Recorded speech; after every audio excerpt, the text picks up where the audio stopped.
There it was in an open field with fresh-cut grass. There was a barrier of trees surrounding the house with only a path through them which led into an open yet empty street. There was nothing on that street, not an animal or a car in sight. No houses were around except an old abandoned trailer which was a good distance away from the house. It was a place no one really wanted to live. It was too empty. The sun shined upon the house, making its run-down bricks and slightly rotten wood gleam once more. It was 2 stories tall and wide for what it was. Some would consider it a mansion, while most would say it was an old farmhouse. One, however, claims it as home. The man that lived in this house lived alone. The house was mostly empty, save for the occasional furniture that could be seen. It was different than most people would have done on their own, but he didn't want more. Emptiness was what the house had. Very few rooms had anything. There wasn't even television. Just the simplest things, and it was still considered a home. Even with his wants, he was never seen with emotion. Not anger, not sadness, not happiness. He never said a word, not a sound, nothing. Just emptiness and silence. It was midday. The man finally awoke from his sleep. He looked around back and forth before eventually getting up and feeling the warm floor in which the sun was glazing upon. His pale skin shined in the light, and his brown hair stood darkened amongst the shadows. He then walked out of his room, each step giving a light tap. Entering the hallway, the slightly rotten wood was felt beneath his feet. He stood there listening for any sounds. There was only silence and nothing more. He turned and continued to walk again, the sound of each step barely echoing amongst the empty hall. Eventually he found himself in front of a small window that peered out into the side of the house. He looked among the empty field, watching the wind blow in the short grass.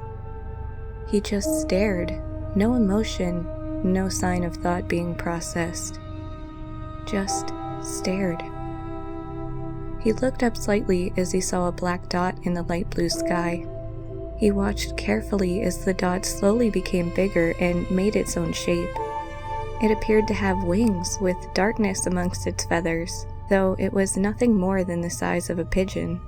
It got closer and closer to the window with a much faster speed without any hint of slowing down. He continued to watch the bird as it eventually was only a few yards away. It gave out a loud caw before hitting the window, cracking it. The man stood there, unflinched, as he saw the bird fall to the ground with a thud. The man stood there for a minute and then walked downstairs slowly. Entering the living room, he put on his old torn boots. Before walking outside, he heard what sounded like dripping water.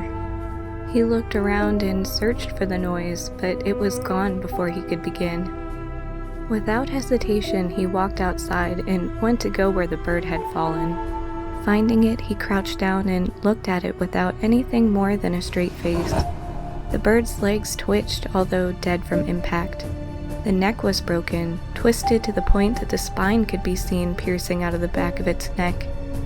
He could still feel the wind blowing against his clothes as they were pulled to one side.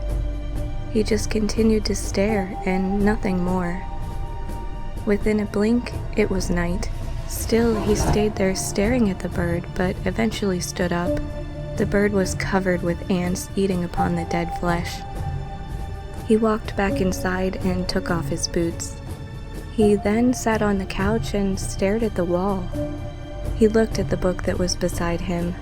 Picking it up, the title read, "Broken and Torn." Opening it, there were nothing but blank pages. Each page he turned to was only a blank white page. Before continuing on, a noise of some sort was heard behind him. He turned and looked in all directions. Noises were coming from the hallway.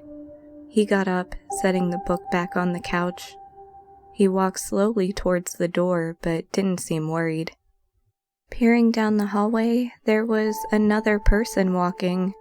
It looked like him, except slightly bigger. He followed him quietly, only to see the face of the other man. It was his own. He stood there watching as the man entered a room that had a bright light. The man had a smile cracking his face. He entered the room, but left the door open. He couldn't understand why he saw another him and soon went into the room. He peeked inside, but it was an empty room he never used. The light that hung on the ceiling was glowing a bright white. He went to turn it off, but the sound of rushing water came from his kitchen.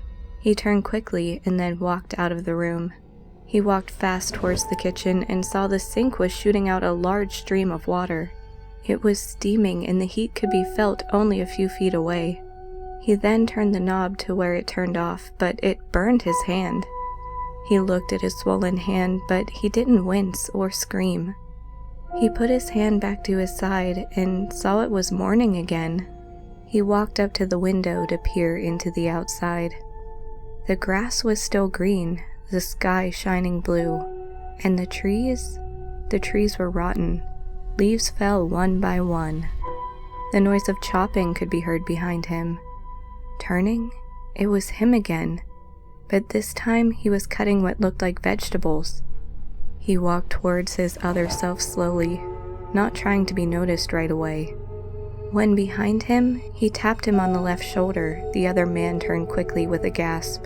The knife fell with a flip and landed deep within the wooden floor. The other man fell to the floor, screaming in pain as blood dripped from his arm.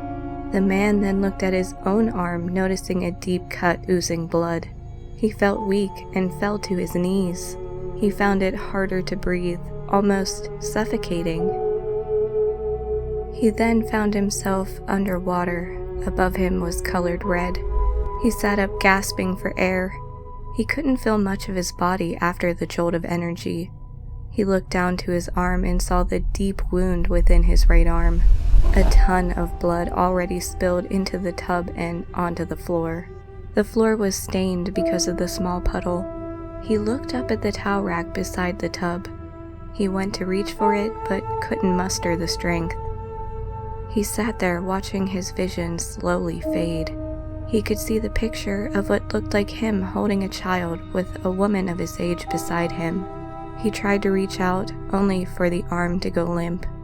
There he sat in his tub. The sound of dripping water was all that was heard.